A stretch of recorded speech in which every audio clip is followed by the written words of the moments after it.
tutorials, only the essentials. So you're probably here for one reason, to learn this, that, a little bit of this, and probably not that.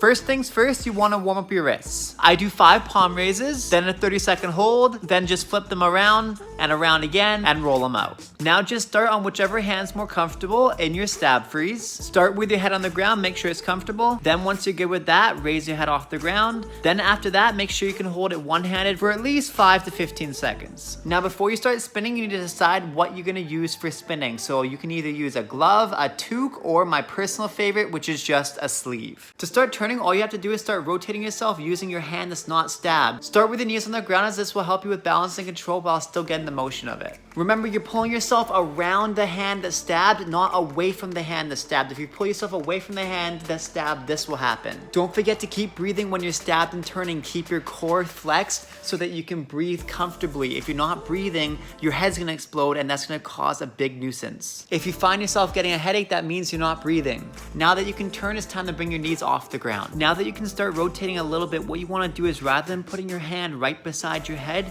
you wanna start putting it past your head so that each time you tap your hand down, you can go faster and further. Now finally, if you wanna start going one-handed, all you have to do is start doing delayed taps. So every time you raise your hand off the ground, try to hold it off the ground a little bit longer and a little bit longer. And then eventually, when you're gliding quickly, you'll just be able to take it off and hold it off. Lastly, keep your body as flat and centered as possible. If you let your lower body go too low or your higher body go too high, it's gonna off balance you and make it way harder to balance. So if you followed all these steps, then hopefully your hand glides will go a little bit something like this. Thanks so much for watching. That was the second installment of 2 minute tutorials. I'm out of time now, so talk fast. I'll see you tomorrow. Bye.